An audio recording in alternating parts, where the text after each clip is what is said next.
ولی اللہ نام رکھ لینے سے اللہ کے ولی نہیں بن جاتے، جتنی دیر تک ان کے اندر وہ گن نہ پائے جائیں جو اللہ کے دوست کے اندر ہونے چاہیے۔ آج کا درس بڑی توجہ سے سننے والا ہے، بڑے غور سے سننے والا ہے۔ اللہ کا دوست ہے کون؟ اللہ رب العزت نے اس کی دو نشانیاں بتلائیں۔ فرمایا نمبر 1 اس کے اندر دولت ایمان ہوگی، اور نمبر 2 وہ تقوی پرہیزگاری اختیار کرنے والا ہوگا۔ الذین آمنوا وکانوا یتقون۔ اور میں پھر وہ بات ریپیٹ کروں کہ جو چیز ہمیں قرآن سے ثابت ہو جائے پھر ہمیں ادھر ادھر بھاگنے کی ضرورت نہیں ہے۔ تو جو قرآن مجید میں واضح طور پر آ گیا الذین آمنوا وکانوا یتقون، جس میں 2 باتیں پائی جائیں گی وہی اللہ کا ولی ہو سکتا ہے، جس میں ایک بات بھی پائی جائے وہ بھی اللہ کا ولی نہیں ہوگا۔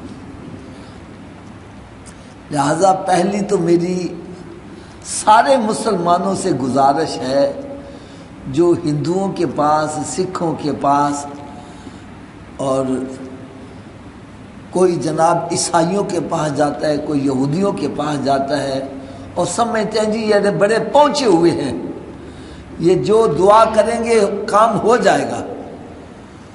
یاد رکھو کسی کی دعا کا قبول ہو جانا یہ ولایت کی دلیل نہیں ہے۔ اس دنیا میں ساری غیر مسلم بھی رہتے ہیں، مرتد بھی رہتے ہیں، مشرک بھی رہتے ہیں، کیا ان کی دعائیں قبول نہیں ہوتی؟ وہ جو چاہتے ہیں وہ کام ہوتے نہیں ہیں۔ تو یہ مطلب نہیں ہے کہ کسی کے دل میں کوئی خواہش آئی پوری ہو گئی تو وہ اللہ کا ولی ہو گیا، نہ۔ جو اللہ تعالیٰ نے شرائط بتلائی ہے قرآن مجید میں، یہ سمجھو یہ حرف آخر ہے۔ تو پہلی بات یہ یاد رکھو جو غیر مسلم ہے وہ اللہ کا دوست، تھوڑا سا اونچی آواز سے بولے، جو غیر مسلم ہے وہ اللہ کا دوست، اور دوسرے نمبر پر ہے وَكَانُوا يَتَّقُونَ، اس کے اندر تقوی پرہیزگاری ہو۔ اب سب سوچ رہے ہوں گے حافظ صاحب الحمدللہ ہمارے پاس دولت ایمان تو ہے۔ بھئی دولت ایمان کیا ہے؟ آمنت باللہ وملائکتہ وکتبہ ورسلہ والیوم الآخر والقدر خیرہ وشرہ من اللہ تعالی والبعث بعد الموت، اس پر ایمان لے آنا۔ آمنت باللہ کما ہوا باسمائہ وصفاتہ وقبلت جمیع احکامہ اقرار باللسان وتصدیق بالقلب، یہ ہے ایمان۔ اچھا ان پر ہمارا ایمان تو ہے۔ اب حافظ صاحب ہمیں یہ بتلائیں تقوی کہاں سے مل جائے تاکہ ہم وہ لے آئے تو ہم بھی اللہ کے دوست بن جائیں۔ تو آئیے آج یہ بتلاؤں کہ تقوی کیا چیز ہے۔ تقوی کی جو مختلف تعریفیں کی گئی ہیں اس میں ایک بڑی آسان سی سادہ تعریف جو دل کو لگتی ہے وہ یہ ہے اللہ تعالیٰ سے بن دیکھے ڈرنا، اس کو تقوی کہتے ہیں۔ رب تعالیٰ کو دیکھا نہیں ہے اور رب تعالیٰ سے ڈر رہا ہے، یقین رکھتا ہے کہ میرا رب مجھے دیکھ رہا ہے، میں رب کو نہیں دیکھ رہا لیکن اللہ مجھے دیکھ رہا ہے، اور میرا کوئی عمل اللہ سے پوشیدہ نہیں ہے، میں جو بھی کام کر رہا ہوں میرا رب مجھے دیکھ رہا ہے۔ یہ یقین کی دولت جب دل میں پختہ ہو جاتی ہے تو پھر تقوی پرہیزگاری پیدا ہونا شروع ہو جاتا ہے۔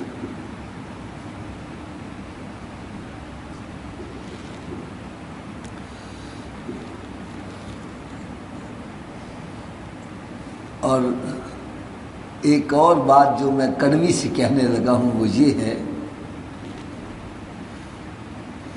بندے کے دل میں خوف خدا کب آتا ہے؟ قرآن مجید میں رب تعالیٰ نے ارشاد فرمایا انما یخشی اللہ من عبادہ العلماء، اللہ سے وہی ڈرتا ہے جو اہل علم ہوگا، جس کے پاس علم ہی نہیں ہے، جس کو حلال حرام کی تمیز نہیں ہے، جس کو جائز ناجائز کا پتہ نہیں ہے، وہ اس کے دل میں خوف خدا پیدا ہوگا؟ وہ تو کہے گا سب جائز ہے، اوے ہمیں مولوی ڈراتے ہیں سب جائز ہے۔ بس جس کو پتہ ہے یہ شراب حرام ہے، زنا حرام ہے، جس کو پتہ ہے سود نہیں کھانا چاہیے، یہ حرام ہے، وہ اگر کھا لے گا دل میں خوف خدا پیدا ہوگا، گڑ گڑائے گا، روئے گا، معافی مانگے گا،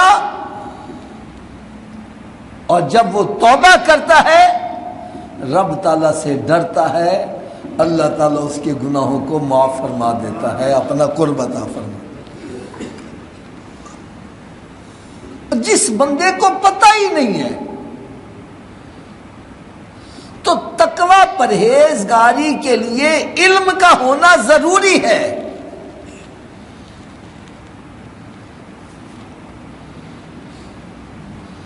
اللہ تعالیٰ کسی جاہل کو اپنا دوست نہیں بناتا، اور اگر اس نے بنانا بھی ہو تو دوست بنانے سے پہلے اس کو علم لدنی عطا فرما دیتا ہے۔ علم لدنی کس کو کہتے ہیں؟ اس کے لیے میں ایک آسان سی مثال دے دوں، سمجھنے میں آسانی ہو جائے۔ بھینس کا دودھ نکالنا یہ ایک ٹیکٹ ہے، عام بندہ دودھ اونچی بولو یار نہیں نکال سکتا، اس کا ایک ٹیکٹ ہے۔ جب ہم دودھ نکالنے لگتے ہیں پہلے اس کو اوپر سے بند کرتے ہیں تاکہ دودھ اوپر نہ چڑھے، پھر آہستہ آہستہ اس کو دباتے ہیں تو نیچے دودھ نکلنا شروع ہو جاتا ہے۔ عام بندہ دودھ نکال نہیں سکتا، دودھ نکالنے کا ایک فن سیکھنا پڑتا ہے۔ تو جو بچہ پیدا ہوتا ہے اس کو فن کس نے سکھایا؟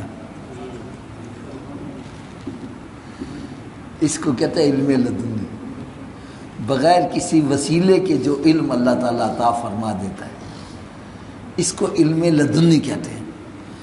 تو اللہ تعالیٰ نے جس کو اپنا دوست بنانا ہو تو اس کو پہلے علم عطا کرتا ہے۔ میں افسوس کے ساتھ ہاتھ باندھ کر ایک بات کہنے لگا ہوں، خدا را تھوڑا سا خیال کرو۔ آج ہوتا کیا ہے، جن کو غسل کا طریقہ نہیں آتا، جن کو وضو کا طریقہ نہیں آتا، جن کو نماز کا پتہ نہیں ہے، جن کو حلال حرام کی تمیز نہیں ہے، جو شراب کے نشے میں مست رہتے ہیں، اور جن کو جو ہر وقت عیاشی فاشی میں لگنا، ہم ان کو کہتے ہیں بڑے پہنچے ہوئے بندے، بڑے اللہ کے ولی۔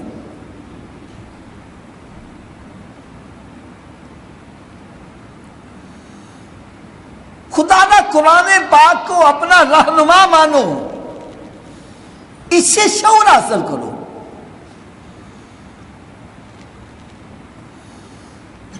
پیر کا کام ہوتا ہے رہنمائی کرنا، راستہ دکھانا۔ جو خود راستے کا جس کو پتہ نہیں وہ کسی کو کیا کرے گا، ڈوب مرے گا نا لے کے۔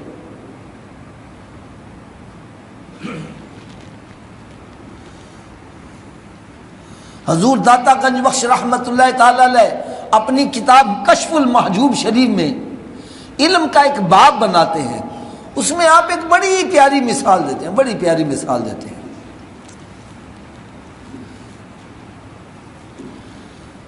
آپ نے کولو دیکھا ہوا ہے؟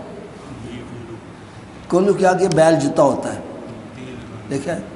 اسی طرح وہ ٹنڈوں والا کھو ہوتا ہے، خراش چلتے ہیں۔ آپ نے دیکھا اس کے آگے گائے ہے، بھینس ہے، وہ کوئی بھی جانور، اس کے آگے جوتا ہوتا ہے، اور وہ صبح سے لے کر شام تک چلتا رہتا ہے، چلتا رہتا ہے۔ کوئی فاصلہ طے کرتا ہے؟ اونچی بولو یا جہاں پر آپ نے صبح چھوڑا تھا شام بھی وہی ہوگا، صبح سے لے کر وہ چل رہا ہے، گھوم رہا ہے، دوڑ بھی رہا ہے، لیکن کوئی مسافت طے نہیں کر پاتا، جہاں ہے وہیں رہتا ہے۔ حضور داتا گنج بخش رحمت اللہ تعالی علیہ فرماتے ہیں وہ بندہ جو جس کے پاس علم نہیں وہ عمل کر رہا ہے، عمل کی مشقت اٹھا رہا ہے، اس کی مثال اس گدھے کی ہے جو کولو کے آگے جتا ہوا ہے۔ وہ صبح سے لے کر شام تک چل رہا ہے، یہ بھی عمل کرنے کی مشقت اٹھا رہا ہے، نماز بھی پڑھ رہا ہے، روزہ بھی رکھ رہا ہے، یہ بھی کر رہا ہے، لیکن رہے گا یہ وہی کا وہی جہاں پہ وہ تھا، اس کے پاس علم نہیں ہے۔ اگر نہیں سمجھ آ رہی تو میں اور آسان کام بتلا دوں۔ ایک بندے کو پتہ ہی نہیں کہ نماز کے لیے طہارت ضروری ہے، وہ ناپاک حالت میں نماز پڑھ رہا ہے، ہو جائے گی قبول؟ اونچی بولو یار۔ جس کو یہی نہیں پتا کہ سحری کا وقت کیا ہے، وہ کہتا کیڑی نظر آئے گی تو پھر کھانا چھڈنا میں، وہ کھاتا رہتا ہے، دن بھر بھوک پیاس کی مشقت اٹھا رہا ہے، روزہ ہو گیا اس کا؟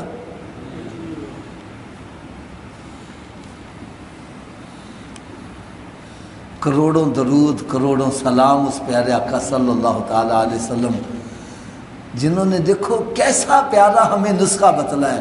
فرمایا طلب العلم فریضۃ علی کل مسلم، علم دین حاصل کرنا ہر مسلمان مرد عورت کے اوپر فرض قرار دے دیا گیا ہے۔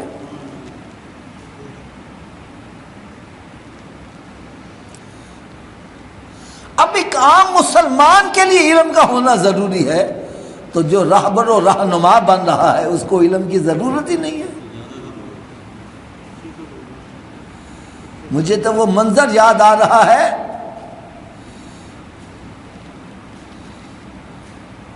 حضرت امام اعظم ابو حنیفہ رحمت اللہ تعالی علیہ تشریف لے جا رہے ہیں،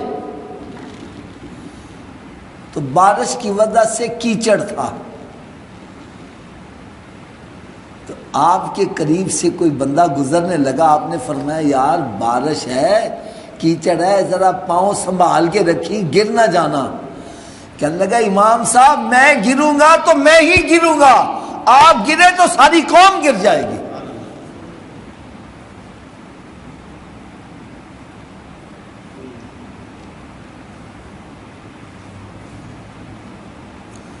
جو رہبر و رہنما ہے اس کے لیے تو علم کا ہونا بڑا ہی ضروری ہے۔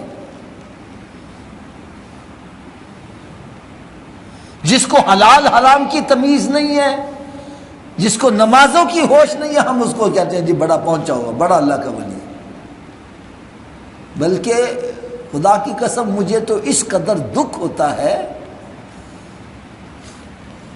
گھوٹ گھوٹ کے پی رہے بھنگے چرسے شراب پی کر، تو نعرے علی کے مارتے ہیں، علی۔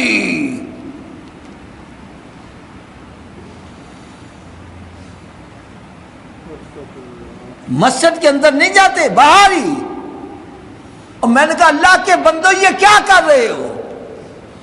علی تو وہ ہے جس کی ابتدا بھی مسجد ہے، انتہا بھی مسجد ہے۔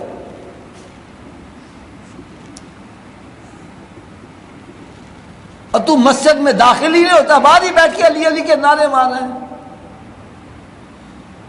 علی کو شراب سے اس قدر نفرت کہ آپ فرمائیں کہ اگر ایک دریا کے اندر شراب کا قطرہ گر جائے، پھر دریا خشک ہو جو اس میں گھاس اگے، میں اپنے جانوروں کو وہ گھاس کھلانا بھی پسند نہیں کروں گا، اور تو شراب پی کے تو علی کا نعرہ مار رہا ہے۔ یار کچھ شرم کر، کیا تیرا منہ اس قابل ہے کہ اس سے علی کا نام لیا جائے؟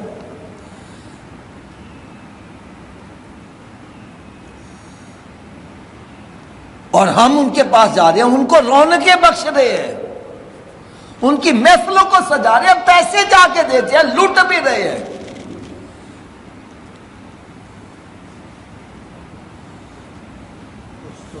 کوئی تعویذات میں لگا ہے، کوئی گنڈوں میں لگا ہوا ہے، کوئی کسی میں لگا ہوا ہے، کیا ہے یہ؟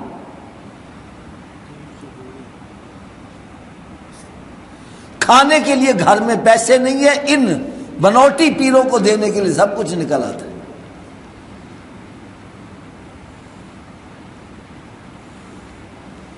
اور بھائی میری بات نہ مانو، قرآن پاک کو سامنے رکھ لو، قرآن پاک کھولو۔ قرآن مجید میں رب تعالیٰ نے ارشاد فرمایا الذین آمنوا وکانوا یتقون، میرا دوست ہے ہی وہی جس کے پاس دولت ایمان ہے اور تقوی پرہیزگاری ہے، اور تقوی پرہیزگاری کے لیے علم کا ہونا ضروری ہے۔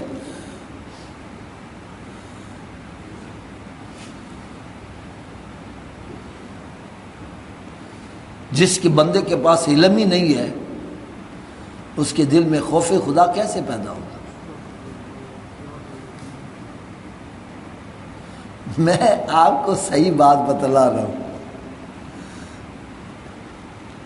مجھے بھی الحمدللہ اتفاق ہوتا ہے داتا حضور حاضری دینے کا ہے۔ یار میں نے دیکھا وہاں پر بڑے بڑے جاہل بندے، پیر بندے بیٹھے ہوئے، اور لوگوں کو گائیڈ کیسے کرتے ہیں، لوگوں کو کس طرح گائیڈ نہیں بلکہ گمراہ کیسے کرتے ہیں۔ گائیڈ کا لفظ تو ایسے نکل گیا، یعنی ان کو گمراہ کیسے کرتے ہیں۔ ایک دن میں وہاں سے گزر رہا تھا نا، تو وہ گفتگو کیسے کر رہا تھا، کہنے لگا وہ دیکھو یہ مولوی ایسے باتیں کرتے ہیں، کتا ولیاں دے نال لگا تے جنت چ چلا گیا۔ اصحاب کہف کا کتا ولیوں کے ساتھ لگا، رب نے فرمایا یہ جنت میں جائے گا۔ اور 10 کتے نے کو نمازاں پڑھیاں سی، کتے نے کو روزے رکھے سی،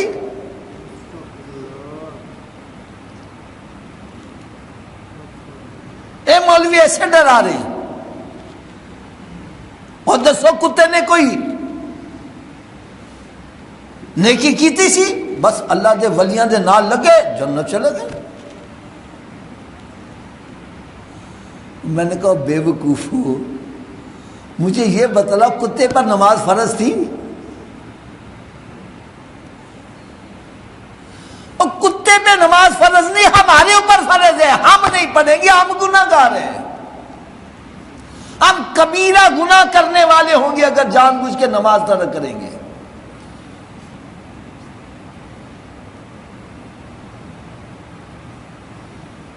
وہ جی استون حنانہ نے کوئی نمازیں پڑھی، کوئی روزے رکھے،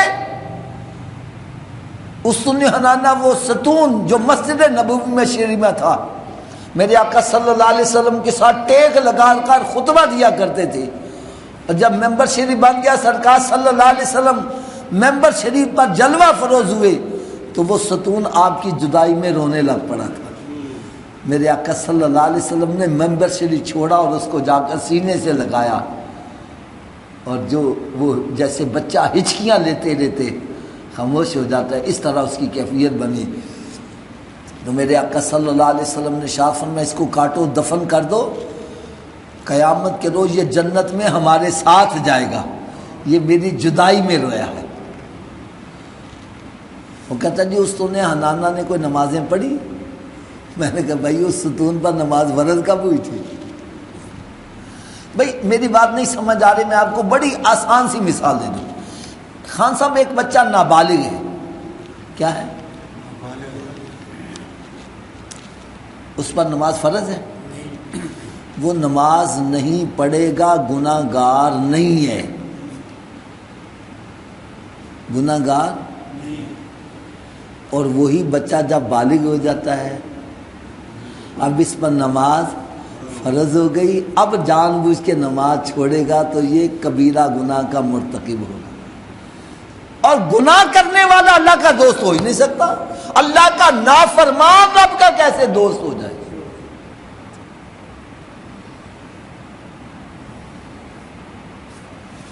کئی ایسی محفلوں میں جاؤ، دیکھا پیر صاحب بیٹھے ہوئے ہیں، نماز کا وقت ہو گیا، آجو رجی نماز پڑھنے چلیے، اور ایسی پڑھی ہوئی نے اگر زیادہ ضد کرو اور تسی دکھاوے دیا پڑھ دو ساڈیاں دل دیاں نمازاں نے. کمال ہے یار, نماز دل میں پڑھتے ہو, اور ہماری نماز تو مدینہ شریف میں ہوتی ہے. میں کیا روٹی ادھے کھاندے جی تے نمازاں ادھے پڑھتے جی. روٹی بھی مدینہ شریف بھی کھایا کرو یار.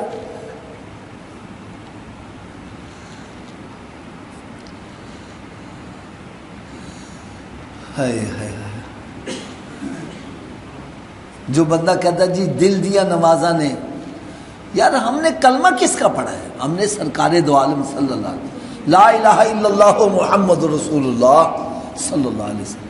اور قرآن مجید میں حکم بھی یہی ہے, اطیعوا اللہ و اطیعوا الرسول, اطاعت کرو اللہ کی, اطاعت کرو اس کے رسول. اور قرآن مجید میں ہی رب تعالیٰ نے فرما دیا من یطیع الرسول فقد اطاع اللہ, جس نے میرے رسول صلی اللہ علیہ وسلم کی اطاعت کی اس نے اللہ کی اطاعت کی. مجھے یہ بتلاؤ کیا سرکار نے دل کی نمازیں پڑھی یا بظاہر پڑھی ہیں؟ آج بھی مسجد نبوی شریف موجود ہے, میرے آقا صلی اللہ علیہ وسلم کا ممبر اور محراب موجود ہے. آج بھی سرکار دو عالم صلی اللہ علیہ وسلم کے مؤذن کی جگہ موجود ہے. اس کا مطلب ہے سرکار صلی اللہ علیہ وسلم نمازیں پڑھا کر. جو حج عمرہ کر کے آئے میری بات کی تصدیق کریں گے, آج بھی وہاں مسجد جمعہ موجود ہے, مسجد قبلتین موجود ہے کہ نہیں ہے, مسجد قباء موجود ہے کہ نہیں ہے. وہ مسجدوں میں کیا کرتے تھے؟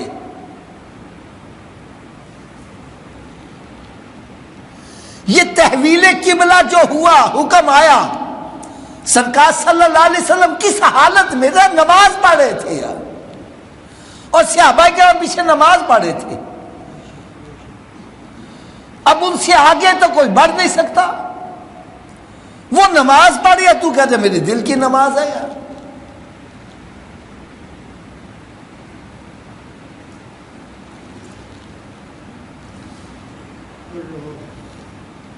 ساری نمازیں دل میں ہوں گی, اور جب نماز جنازہ کی باری آتی ہے, ہماری صاحب آؤ جنازہ تو پڑھا دے. میں کہ یار ساریاں دل دیا پڑھی ہیں, یہ بھی دل دی پڑھو.